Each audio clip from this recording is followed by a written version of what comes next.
북유럽 하면 아이를 많이 낳는 나라였는데 최근에 북유럽에서 출산율이 폭락했습니다. 자, 그 원인이 도대체 어디에 있느냐? 집값이 범인입니다. 집값이 워낙 폭등하다 보니까 결국 출산율이 폭망했는데 이렇게 제가 단언할 수 있는 이유, 노벨 경제학상을 받은 사람이 이미 한 세기 전에 만약에 북유럽의 집값이 폭등을 하면 출산율이 폭망할 것이다. 이미 100년 전에 예언을 했던 게 지금 현실이 됐기 때문에 이렇게 제가 단언할 수 있는 거죠. 이게 우리나라도 마찬가지입니다. 결국 집값이 오르면 출산율은 폭망할 수밖에 없는데 북유럽에서 도대체 어떤 일이 있었느냐? 자, 원래 북유럽의 출산율은요, 다른 나라들보다 높은 편이었습니다. 이 검은색 선이 OECD 평균인데 이 OECD 평균보다 더 위쪽에 있었습니다. 그런데 북유럽의 이 대표적인 세 나라 노르웨이, 핀란드, 스웨덴의 출산율이 최근에 급감했습니다. 자, 특히 핀란드 같은 경우는 엄청나게 급감한 모습을 보여주죠. 노르웨이도 최근에 엄청난 타격을 받았습니다. 스웨덴은 평균보다는 좀 높아 보이지만 역시 하락 추세는 분명합니다. 스웨덴이 평균보다 높은 이유, 스웨덴 사람들, 원주민들이 아니고요.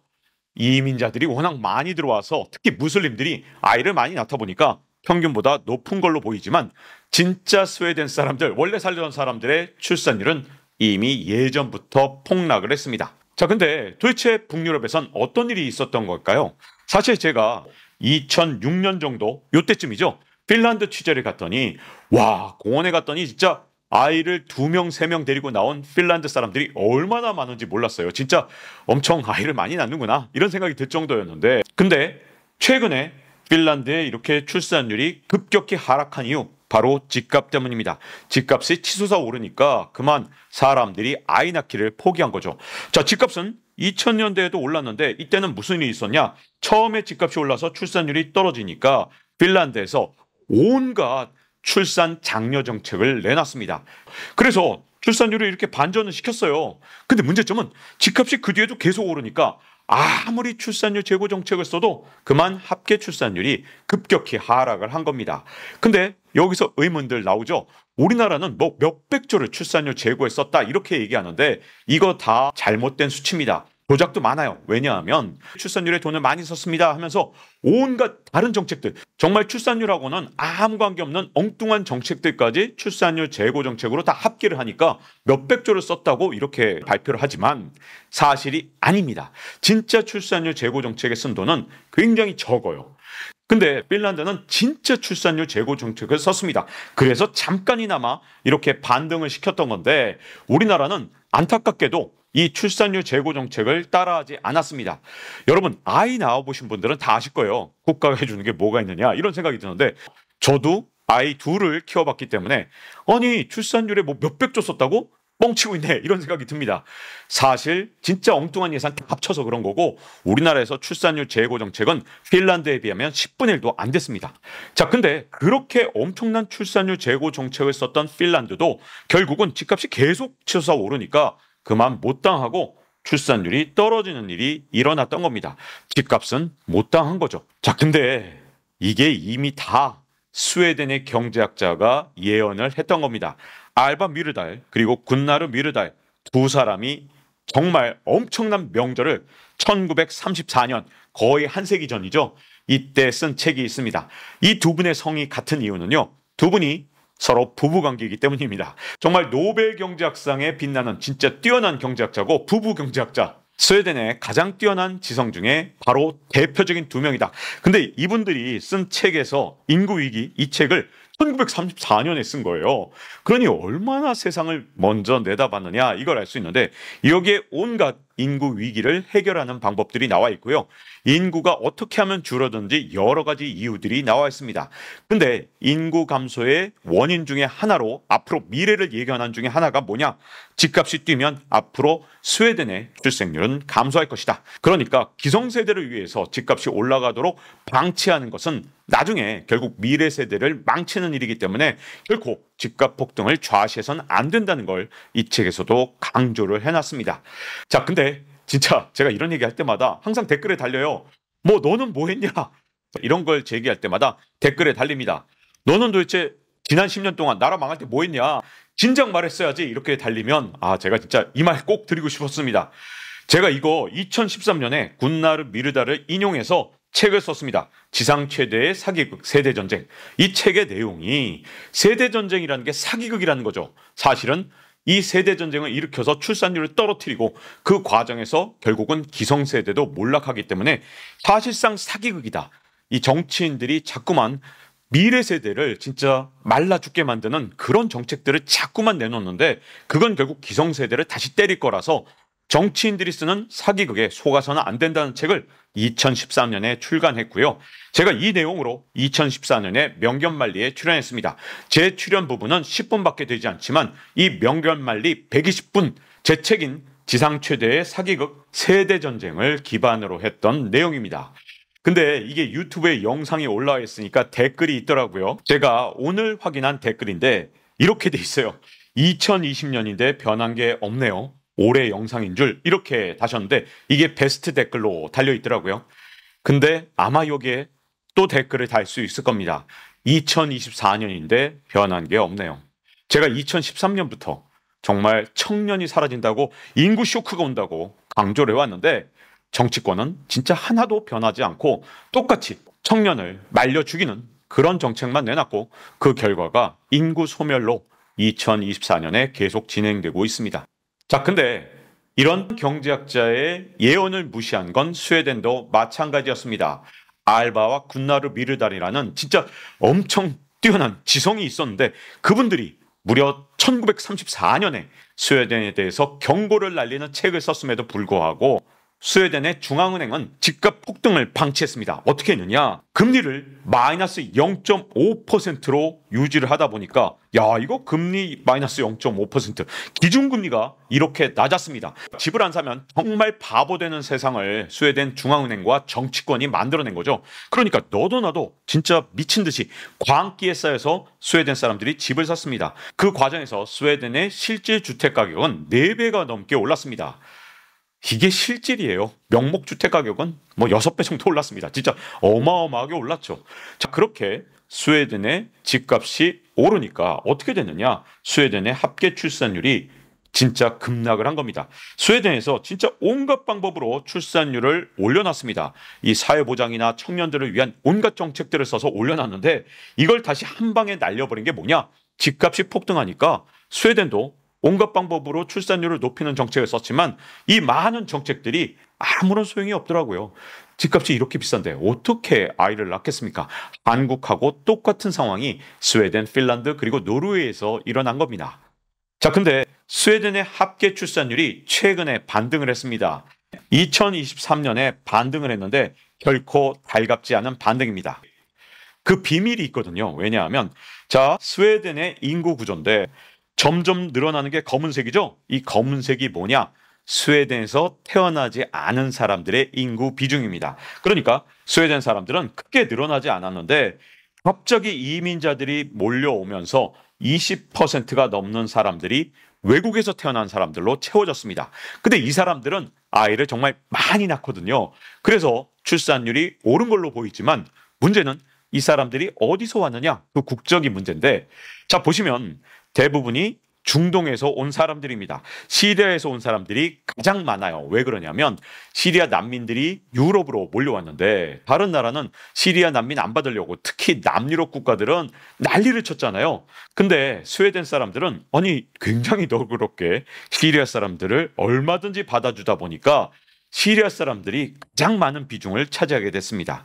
그리고 두 번째가 이라크 사람들입니다. 아마 전쟁을 피해온 사람들 그리고 이라크에 사는 쿠르드족들이 많은 비중을 차지하고 있다. 이렇게 볼 수 있고요. 그리고 핀란드에서 온 사람들도 많아요. 이게 3위고요. 폴란드도 많습니다. 동유럽에서 온 사람들도 많은데 다시 또 이란이 등장하죠. 그리고 그 다음에 소말리아 그리고 아프가니스탄 이런 사람들이 등장합니다. 그러니까 무슬림들 비중이 굉장히 높다는 거죠. 근데 이 무슬림들의 가장 큰 특징이 출산율이 진짜 높다는 거죠. 보통 3에서 6까지도 갑니다. 그러니까 지금 아이를 낳고 있으면서 스웨덴의 출산율을 올라간 것으로 통계적 착시를 만들고 있는 건 이렇게 스웨덴으로 넘어온 무슬림들이다 이렇게 볼 수 있고요. 다른 북유럽 국가들에 비해서 훨씬 더 많은 무슬림들을 받아들였기 때문에 일단 당장은 출산율이 높아진 것처럼 보입니다. 자, 그런데 앞으로 그러면 스웨덴의 인구 구조가 어떻게 바뀌느냐?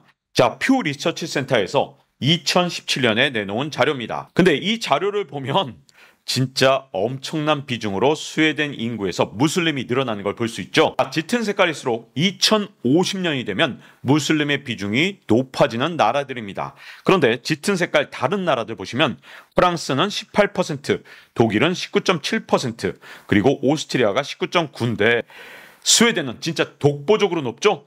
30.6%가 된다. 이게 2017년에 퓨 리서치 센터의 연구 결과입니다. 그런데 2017년 이후에 무슨 일이 있었냐? 시리아 난민을 진짜 무한대로 받아줬습니다. 그래서 스웨덴에서 시리아의 인구 비중이 진짜 압도적으로 높아졌거든요. 그러니까 이제 이 수치를 바꿔야 됩니다. 퓨 리서치 센터급의 연구기관에서 더 이상 업데이트된 소식이 없긴 한데 제가 아무리 어림짐작을 해도 2050년이 되면 50%를 넘을 것 같습니다. 왜? 시리아 난민이 이때부터 진짜 많이 들어왔기 때문에 지금 최근에 들어온 7년 동안 들어온 시리아 난민만으로도 앞으로 스웨덴 인구의 절반 이상이 무슬림으로 변하는 게 2050년이면 펼쳐지는 거죠. 그러면 선거하면 누가 될까요? 무슬림 출신이 정권을 잡을 가능성이 2050년 이후에는 굉장히 높아질 겁니다. 자, 근데 지금 당장 스웨덴에서 무슬림이 증가하니까 이게 성장률 저하로 이어지고 있는데요. 저는 절대로 인종적 차별을 하려는 건 아닙니다. 무슬림 사람들의 무슨 인종적 문제가 있거나 그건 아니고요. 무슬림 사람들이 이렇게 넘어온 다음에 스웨덴 사람들하고 같이 융화가 되고 통합이 된다면 성장률 저하나 아니면 생산성 저하가 일어나지 않겠죠. 근데 문제는 이게 지금 심각할 정도로 융화가 안 되고 있다는 겁니다. 그러니까 이 사람들이 어디로 가느냐? 갱단으로 가는 경우도 굉장히 많아요. 근데 갱단도 문제지만 사실은 더 큰 문제는 무슬림 청년들, 특히 스웨덴 사회와 융화되지 못하고 사회에서 겉돌고 있다는 점이 문제입니다. 갱단에 참여하는 사람들은 무슬림 인구 중에서 뭐 10%는 넘지 않습니다. 근데 문제는 이거보다 더 다수의 인구들, 90%가 훨씬 넘는 이 일반적인 무슬림 청년들이 스웨덴 사회에서 격리된 상태, 이렇게 살아가다 보니까 문제는 스웨덴의 1인당 생산성 하락으로 이어지면서 경제 활력 저하가 일어나고 있다는 거죠. 처음에 무슬림이들이 들어왔을 때는 인구 증가가 일어나니까 생산성 하락에도 불구하고 성장률을 끌어올리는 역할을 했는데 이제 인구 증가의 효과는 끝나고 이 사람들이 도저히 융화가 되지 않으니까 평균 생산성이 떨어지면서 경제 활력이 저하되는 현상이 일어난 겁니다. 극단적으로 갱단에 가입하면서 사회 불안 요소로 작동되니까 역시 이것도 사회 불안으로 인한 경제 활력 저하까지 이어지니까 전체적인 무슬림 인구의 융화가 안 되는 게 스웨덴의 더 큰 문제다. 이렇게 볼 수 있고요. 자, 근데 지금 이게 남의 나라 얘기가 전혀 아니죠. 스웨덴과 똑같은 악순환에 저는 한국이 3단계에 와 있다고 봅니다. 근데 문제점은 그 정도가 한국이 스웨덴보다 훨씬 더 심각하다는 게 문제인데요. 자, 우리나라도 인구가 줄어든 이유 집값 급등 때문이죠. 근데 스웨덴은 출산율 제고 정책을 제대로 썼습니다. 핀란드도 제대로 썼어요. 제가 이 책 한 권으로 쓸 정도로 진짜 핀란드나 스웨덴은 우리나라하고는 정말 다른 정책들을 썼습니다.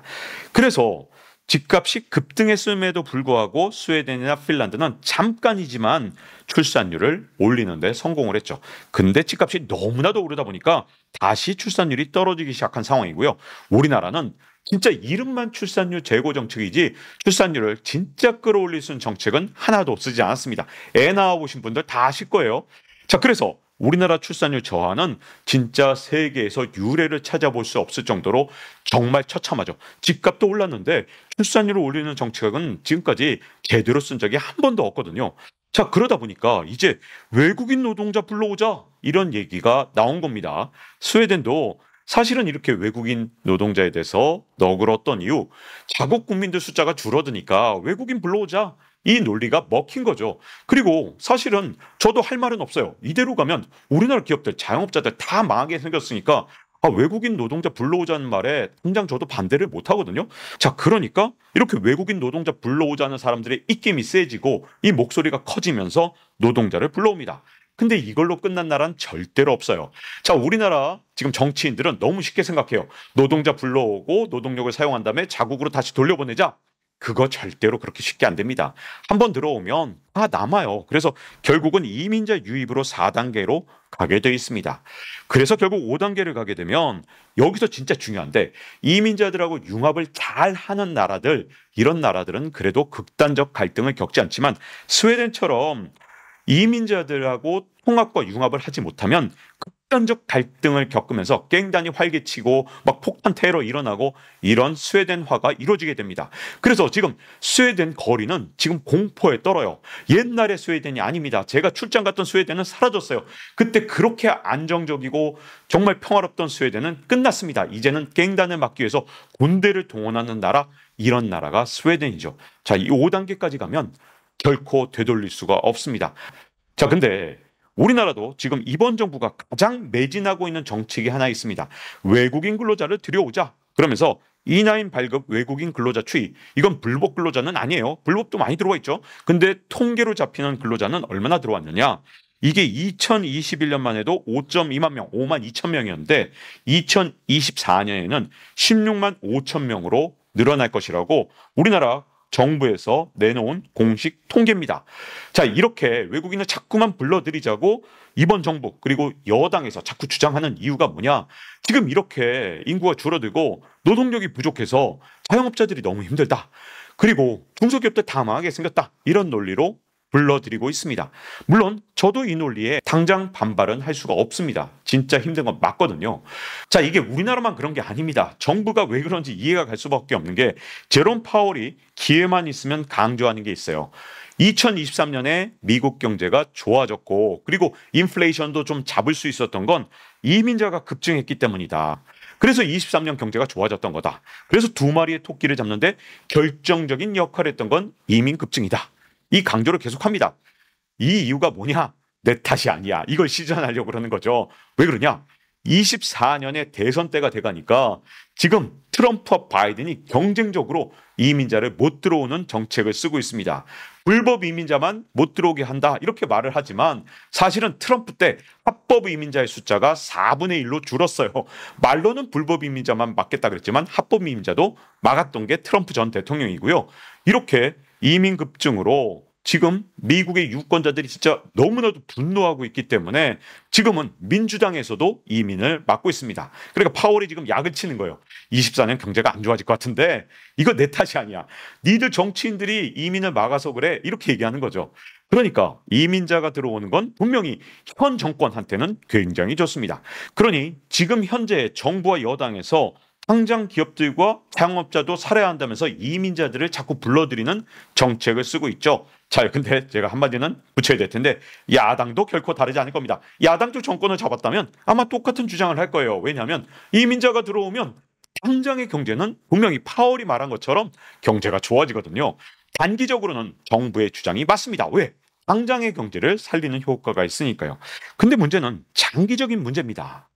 한국 청년들의 문제가 있어요. 왜냐하면 이민자가 들어오면 누가 이민자들하고 경쟁을 할까요? 우리나라처럼 저임금 근로자만 계속 받아들이는 이런 이민 정책을 쓰는 나라들은 청년들하고 이민자가 경쟁을 합니다. 왜냐하면 미숙년 근로자들이잖아요. 이런 미숙년 근로자들은 청년들, 미숙년이니까 똑같이 우리 요즘에 우리 청년들이 가장 고통받는 게 뭐죠? 직장에 구인 광고를 보고 지원을 합니다. 이렇게 어플라이를 하면 기업들이 뭐라 그러냐면 경력이 뭐가 있습니까? 이렇게 물어보니까 우리 청년들이 지금 미치는 거 아닙니까? 아니, 나를 고용을 해줘야 경력이 생기는데 자꾸 경력자만 찾는 거예요. 그러면 이 청년들은 누구랑 경쟁해야 되느냐? 취업시장에서 똑같이 경력이 없는 외국인 노동자들하고 경쟁을 해야 됩니다. 그러니까 기성세대의 기업과 자영업자들을 위해서 외국인들을 불러오면 미숙년 청년들은 외국인하고 경쟁하기 때문에 직장의 질이 더 나빠지고 임금이 더 떨어집니다. 더군다나 외국인들이 들어오면 아무리 이 사람들의 소득 수준이 낮다고 해도 결국은 더 많은 집을 필요로 하겠죠. 그러니까 주거 문제는 더 악화됩니다. 집값이 올라가요. 당장의 기성세대는 집값도 오르죠. 더 값싸게 사람들을 고용할 수 있으니까 좋죠. 그러니까 기성세대는 외국인 노동자를 불러오는 게 무조건 이득입니다. 근데 우리는 이 청년들의 부모들이잖아요. 이 청년들의 직장의 질이 나빠지고 주거 문제가 나빠지면 우리들의 아이들이 바로 피해를 보는 겁니다. 그래서 저는 항상 주장을 해왔죠. 외국인 노동자가 필요하다면 좋다. 외국인 노동자를 불러와야겠지. 근데 외국인 노동자를 불러와서 피해를 보는 청년들을 위한 충분한 정책들을 써야 된다. 이 청년들이 외국인과의 경쟁에서 밀려나서 더 나쁜 직장으로 가지 않도록 충분히 직장의 환경들을 만들거나 또는 시스템을 만들거나 아니면 지원 정책을 만들어내야 된다. 이게 제가 2013년부터 책을 쓰면서 했던 주장이었습니다. 근데 우리나라 정치권과 기성세대들은 아직도 그런 정책을 내놓지 않고 있습니다. 11년이 됐습니다. 속이 타들어갑니다. 그리고 외국인 이민자들을 포용하지 못하면 진짜 큰일입니다. 이 사람들 노동용어만 쓰고 다시 자국으로 돌려보낸다? 이거 잘 안 된다니까요. 여러 가지 방법으로 자꾸만 남게 됩니다. 그러면 스웨덴처럼 만약에 포용을 하지 못한다? 그러면 갱단이 만들어지고 그 지역에 못 가고 우범지대가 됩니다. 자, 그런 영화들 나오죠. 범죄도시 같은 영화들 왜 인기를 끕니까?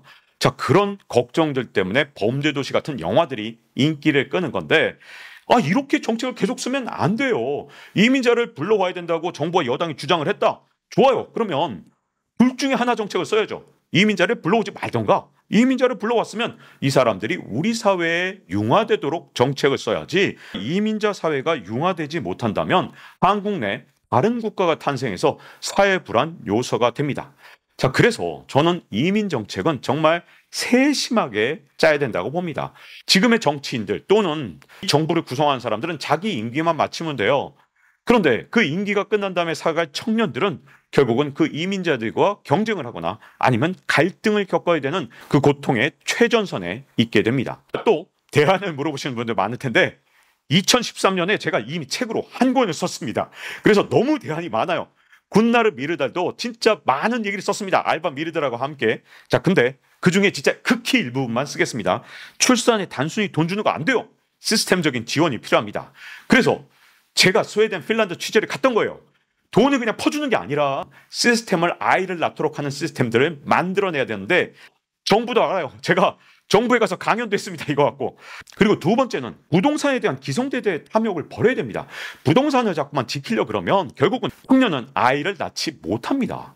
부동산 가격, 제가 이 다큐멘터리도 만들었어요. KBS에서. 제가 의사 부부를 취재했는데 그때 의사 부부가 의사인데도 집값이 너무 비싸서 아이를 못 낳겠다고 최소한 이 부동산 담보대출은 갚고 아이를 낳을 텐데 그러면 30대 후반이 될 것 같다라고 의사 부부가 얘기를 하더라고요. 자, 그리고 또 하나는 청년들이 실패해도 다시 패자부활전을 할 수 있는 시스템이 필요합니다. 이 시스템이 미국엔 진짜 발달해 있어요. 그러니까 실리콘밸리에서 성공한 사람들 보세요. 예전에는 패배를 10번도 20번도 했던 사람이 또다시 도전할 수 있는 시스템이 있으니까 실리콘밸리가 투자자들의 성지가 되고 여기서 놀라운 혁신이 일어나는 겁니다. 그리고 외국인 이민자는 일단 미국처럼 흉내라도 내봅시다. 스템 인재, 사이언스, 테크놀로지, 엔지니어링, 매스매틱스 이런 뛰어난 인재들을 먼저 좀 영입하려고 노력이라도 해봅시다. 패배의식이 정말 많아요. 누가 스템 인재가 한국에 오겠어 이러지 말고 일단 노력이라도 합시다. 노력조차 안 하고 있으니까 제가 답답한데요. 일단 노력하고 안 되면 물론 그러면 저임금 미숙련 노동자들을 불러와야겠죠. 그런데 그렇다면 이 사람들을 사회적 통합 시스템을 동시에 구축해서 우리 사회에 융합되도록 이 사람들이 겉돌면서 갱단을 만들고 하지 않도록 범죄도시란 영화가 나오지 않도록 우리 모두가 노력을 하면 좋겠습니다. 저도 노력하겠습니다. 이제 마치겠습니다.